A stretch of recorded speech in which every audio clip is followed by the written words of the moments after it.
आज मैं hormone therapy और ग्लैंडुलर थेरेपी के अंतरों की बात करूंगा।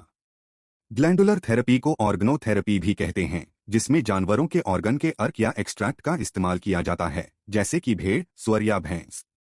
इस थेरेपी का इस्तेमाल 18वीं शताब्दी के अंत और 19वीं शताब्दी की शुरुआत में किया जाता था। 1930 तक इसका इस्तेमाल किया गया। उसके बाद हम ग्लैंड के टिश्यू में ही हार्मोन को विकसित करने लगे और फिर हम उन्हें सिंथेटिक रूप से तैयार करने लगे। आज भी हम इनका इस्तेमाल करते हैं। आप ग्रोथ हार्मोन का इस्तेमाल करते हैं। आप सिंथ्रॉइड ड्रग के रूप में T4 या थायरॉक्सिन प्राप्त कर सकते हैं। आप एस्ट्राडायल, टेस्टोस्टेरोन, इंसुलिन, कॉर्टिसोल और एड्रेनलिन भी प्राप्त कर सकते हैं। हमारे एंडोक्रिन सिस्टम का उपचार इन्हीं के इर्द गिर्द घूम रहा है। जब किसी में हार्मोन्स का असंतुलन या उसकी कमी हो जाती है, तो मैं हमेशा ये सवाल पूछता हूं कि आप में हार्मोन्स की कमी क्यों हुई है। हार्मोन थेरेपी शुरू करने के बाद आपके शरीर में कई तरह की जटिलताएं और दुष्प्रभाव पैदा हो सकते हैं। चलिए एंडोक्रिन सिस्टम की बात करते हैं और इसे बेहद सरलता से समझने की कोशिश करते हैं। एक ग्लैंड होता है, हार्मोन होता है और एक कनेक्शन या रिसेप्टर होता है जहां ये हार्मोन जाता है। यहां आपको एक बेहद बुनियादी संचार नेटवर्क दिखाई देता है। ग्लैंड हार्मोन का निर्माण करता है। हार्मोन संचार का एक माध्यम है। ये हार्मोन रक्त में यात्रा करने लगता है और दूसरे सिरे पर एक रिसेप्टर इस हार्मोन को अपने अंदर प्रवेश करवाता है और ये रिसेप्टर ही होता है जो जीन्स और कुछ खास प्रोटीन्स के जरिए हार्मोन के कार्यों को सक्रिय करता है। जब ये सक्रिय होता है तब संचार की एक बेहद महत्वपूर्ण कार्य प्रणाली भी सक्रिय होती है, जिसे फीडबैक लूप कहते हैं, जो इस संचार से जुड़ी होती है। दूसरे शब्दों में कहें तो ये एक नियंत्रण प्रणाली है जिसे रिसेप्टर नियंत्रित करते हैं। फिर उस ग्लैंड में हार्मोन का उत्पादन बंद करने के लिए एक सिग्नल भेजा जाता है, जिसे हम एक नेगेटिव फीडबैक लूप कह सकते हैं। ये आपके घर में मौजूद थर्मोस्टेट की तरह है, जो एक तय तापमान पर सेट किया जाता है और फिर वो उस तापमान पर बंद हो जाता है। ऐसा ही कुछ एंडोक्रिन सिस्टम के साथ होता है। इसलिए जब कोई इंसान हार्मोन थेरेपी करवाता है और उसे हार्मोन दिए जाते हैं, तो सवाल ये उठता है कि आप उस फीडबैक लूप को कैसे एडजस्ट करेंगे। आपको कैसे पता चलेगा कि उस इंसान को कितनी मात्रा में हार्मोन देना है और कब देना है। हार्मोन्स का निर्माण एक बेहद जटिल वेव पैटर्न के जरिए होता है, जिसे सर्केडियन रिदम कहते हैं। बहुत सारे हार्मोन्स, खासकर एनाबोलिक हार्मोन जो चीजों को बढ़ाता है, उनका निर्माण अधिकतर रात के समय पर होता है, जब आप सो रहे होते हैं। इसलिए अगर आप ये हार्मोन दिन में लेंगे तो क्या उससे कोई नुकसान होगा? हार्मोन लेते समय हम शरीर की इस बेहद जटिल मशीन की नकल करने की कोशिश करते हैं, क्योंकि जो हार्मोन हम ले रहे होते हैं वो आमतौर पर कोई प्राकृतिक हार्मोन नहीं होता। ये उस हार्मोन का सिंथेसाइज किया गया आइसोलेट होता है और उसके कई नुकसान भी हैं, जिनकी मैं बात करूंगा। सबसे पहले आपको ये जानना चाहिए कि जब आप हार्मोन थेरेपी के रूप में ये हार्मोन लेते हैं, आप उस ग्लैंड को निष्क्रिय कर देते हैं जो उस हार्मोन का उत्पादन करता है। आप उस ग्लैंड को सुला देते हैं क्योंकि आप उस कार्यप्रणाली को बाईपास करते हैं और उसके कारण वह ग्लैंड खराब होने लगता है। इसका एक दुष्प्रभाव हमें टेस्टोस्टेरोन थेरेपी में भी देखने को मिलता है। उसके कारण अंडकोश खराब हो सकते हैं। जब आप सिंथ्रॉइड ड्रग या T4 लेते हैं, उससे थायराइड ग्लैंड खराब होने लगता है। उसके बाद आपका शरीर सिंथ्रॉइड की सप्लाई पर निर्भर हो जाता है। मैं ये नहीं कह रहा हूं कि आप इसे ना आजमाएं, लेकिन इस थेरेपी को आजमाने से पहले आपको ये जानना चाहिए। ग्रोथ हार्मोन थेरेपी की बात करें तो क्या उसकी कुछ जटिलताएं हैं? हाँ, कई जटिलताएं हैं। आपको carpal tunnel syndrome, insulin resistance, type 2 diabetes, oedema हो सकता है। स्तन के टिश्यू का साइज और कैंसर का जोखिम बढ़ सकता है। थायराइड हार्मोन लेने पर क्या होगा? उससे अनिद्रा, सिरदर्द, कंपन, छाती में दर्द, पल्स रेट बढ़ जाती है, थकान लगती है, गर्मी झेलने की शक्ति कम होने लगती है। एस्ट्राडायल या एस्ट्रोजन के बारे में आपकी क्या राय है?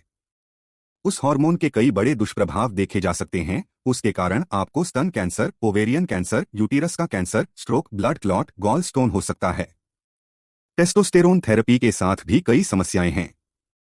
इसके कारण आपको मुहासे, अंडकोश की खराबी, गुस्सा, आवाज भारी होना, गले में खराश, मूड में बदलाव, अनिद्रा और कई अन्य समस्याओं का सामना करना पड़ सकता है।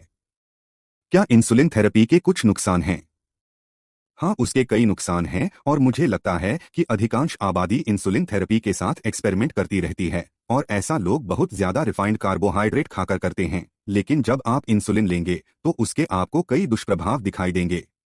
आपका वजन बढ़ जाएगा, मूड खराब रहने लगेगा, पोटेशियम कम हो जाएगा, सूजन आ जाएगी, हृदय की समस्याएं, हार्ट फेलियर का सामना करना पड़ेगा। अगर कोई बहुत ज्यादा इंसुलिन लेगा तो वह इंसान कोमा में भी जा सकता है। यहाँ तक कि 19वीं सदी में एक थेरेपी का इस्तेमाल किया जाता था जिसे इंसुलिन शॉक थेरेपी कहते थे। उसमें मरीजों को बहुत ज्यादा इंसुलिन देकर उन्हें कोमा में भेज दिया जाता था और जब मरीज उठता था उसका वजन बहुत ज्यादा बढ़ जाता था। इस थेरेपी को मानसिक बीमारियों के लिए इस्तेमाल किया जाता था। अब ये थेरेपी नहीं की जाती, अब ज्यादा खतरनाक इलेक्ट्रिक शॉक थेरेपी का इस्तेमाल होता है। एड्रेनल हार्मोन की बात करें तो क्या प्रेडनिसोन के रूप में कॉर्टिसोल हार्मोन लेने में कोई समस्या है? प्रेडनिसोन एक सिंथेटिक कॉर्टिसोल है। मैं इसका एक जीता जागता एग्जाम्पल हूँ। मुझे पॉइजन आईवी के कारण हर साल स्टेरॉयड के शॉट्स लेने पड़ते थे। ऐसा मैंने लगभग 12 से 15 सालों तक किया है। अब मैं इस समस्या के प्रति रेसिस्टेंट हो चुका हूँ। इससे मुझे कई समस्याएं होती हैं। इसके कारण मुझे अनिद्रा का भी सामना करना पड़ा है। कई तरह की एड्रेनल समस्याएं मैंने झेली हैं। लेकिन अगर कॉर्टिसोल के दुष्प्रभावों की बात करें तो आपको डायबिटीज हो सकती है, इम्यून सिस्टम की ताकत बहुत कम हो जाती है, कॉर्टिसोल रेजिस्टेंस हो जाता है, यानी कि अब कॉर्टिसोल काम नहीं करता। ऐसा ही कुछ इंसुलिन के साथ भी होता है। आपको इंसुलिन रेजिस्टेंस भी हो सकता है और फिर इंसुलिन भी काम नहीं करता। जब आपको कॉर्टिसोल या इंसुलिन रेजिस्टेंस हो जाता है, अब आप में उस हार्मोन की कमी हो जाती है। इसलिए यदि आपके शरीर में पर्याप्त कॉर्टिसोल नहीं होगा तो आपके शरीर में सूजन आने लगेगी, त्वचा की कई समस्याएं पैदा हो जाएंगी। इसीलिए डर्मेटाइटिस और त्वचा की समस्याओं का आम उपचार है स्टेरॉयड क्रीम। लेकिन इसके अन्य लक्षणों में शामिल हैं अनिद्रा। ये समस्या मेरे साथ थी। मूड खराब रहने लगता है, गुस्सा आता है और बेचैनी रहती है। जैसा कि आप देख सकते हैं कि हार्मोन थेरेपी के कई दुष्प्रभाव हैं। इसके बदले मैं सलाह दूंगा कि आप ग्लैंडुलर थेरेपी आजमाएं। इसमें आप जानवरों के ग्लैंड के अर्क का इस्तेमाल करते हैं। ये हार्मोन थेरेपी से अलग क्यों है और इससे क्या होगा? इस थेरेपी के जरिए आप पूरे एंडोक्रिन सिस्टम को सपोर्ट करेंगे। जब आप ग्लैंडुलर थेरेपी लेते हैं आपको उस ग्लैंड से बहुत सारी चीजें मिल जाती हैं। आपको उससे न्यूट्रिशन मिल जाएगा। अगर ग्लैंड की बात करें तो जितने भी फूड्स लोग खाते हैं उनमें से लोग ज्यादातर मीट खाने पर ध्यान देते हैं। लेकिन मीट के अलावा जानवर के बाकी बचे अंगों का क्या? पहले हम जानवरों के ग्लैंड भी खाया करते थे। जितनी भी चीजें आप खा सकते हैं उनमें से ग्लैंड और ऑर्गन मीट में सबसे ज्यादा न्यूट्रिशन होता है। नंबर 1, इससे हमारे एंडोक्रिन सिस्टम को मदद मिलेगी। आपको पोषण से भरपूर चीजें मिल जाएंगी, लेकिन इससे आपको कई दूसरी चीजें भी मिलेंगी। आपको ग्रोथ फैक्टर मिलेगा, आपको प्रोटीन्स, कुछ एमिनो एसिड्स, पेप्टाइड मिलेंगे जो एमिनो एसिड्स की चेन होती हैं। आपको फैक्टर मिलेंगे, मिनरल्स, एंजाइम्स मिल जाएंगे। आपको एक संपूर्ण पैकेज मिल जाएगा, खासकर यदि ग्लैंड बर्फ में जमा कर रखा गया है। मुझे लगता है कि ग्लैंडुलर का इस्तेमाल नहीं करने का बड़ा कारण ये है कि लोग अब इनका ज्यादा सेवन नहीं करते। ये बहुत महंगे आते हैं। अगर आप देखें कि किसी हार्मोन को सिंथेसाइज करने में हमें क्या करना पड़ता है तो मैं कहूंगा हम बड़े पैमाने पर इसका उत्पादन कर सकते हैं। हम उसे रिफाइन कर सकते हैं, उसे सिंथेसाइज कर सकते हैं। लेकिन सवाल ये उठता है कि क्या ये बढ़िया उपचार है? आप ही इसका फैसला कर सकते हैं। ग्लैंडुलर की बात करें तो इसका इतिहास बहुत लंबा है। उदाहरण के लिए 19वीं सदी में एक डॉक्टर हुआ करते थे। उनका नाम डॉक्टर जॉर्ज मरी था। उन्होंने हाइपोथायरॉयड के मामलों में मिक्सिडिमा पर शोध किया। मिक्सिडिमा में शरीर में सूजन आ जाती है। ये फैट की तरह दिखती है, लेकिन फैट इसका कारण नहीं होता। इसे मेटाबॉलिज्म से निकलने वाली गंदगी कह सकते हैं। इस डॉक्टर ने दिखाया कि भेड़ के थायराइड के अर्क से ये समस्या दूर हो सकती थी। कुछ डॉक्टर पैराथायरॉयड ग्लैंड के अर्क का इस्तेमाल करके सर्जरी के बाद पैदा होने वाली मांसपेशियों की फड़कन और मांसपेशियों की अन्य समस्याओं का इलाज कर रहे थे। आंख फड़कने के इलाज में पैराथायरॉयड कैल्शियम को नियमित करता है, इसलिए पैराथायरॉयड लेने से इस समस्या में मदद मिली। मुझे याद है कि जब मैं प्रैक्टिस में था मैं एड्रेनल ग्लैंड का इस्तेमाल बहुत ज्यादा किया करता था। मैं एड्रेनल से जुड़ी कई तरह की समस्याओं के लिए एड्रेनल ग्लैंड का इस्तेमाल करता था और मुझे बहुत अच्छे परिणाम भी मिले।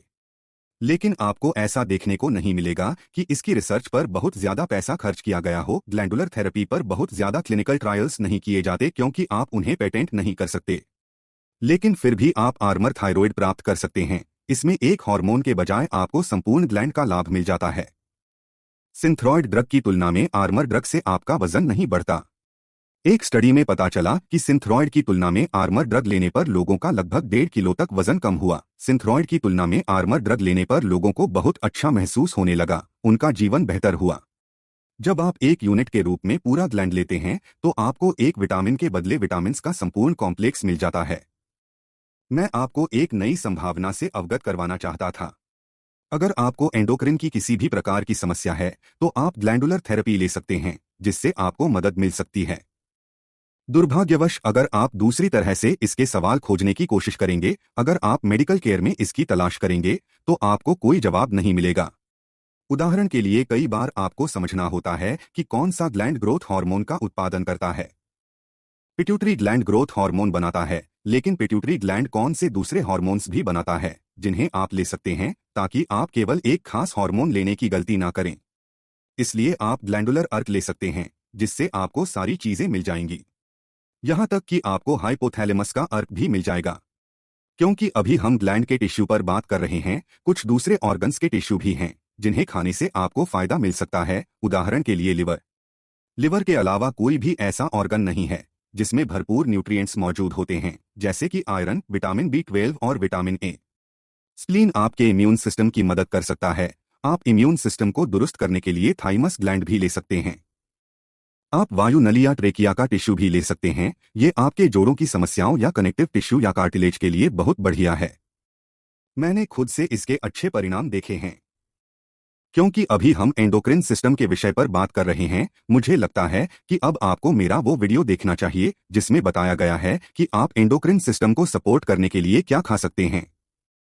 आप वीडियो यहां देख सकते हैं। चैनल सब्सक्राइब करना ना भूलें।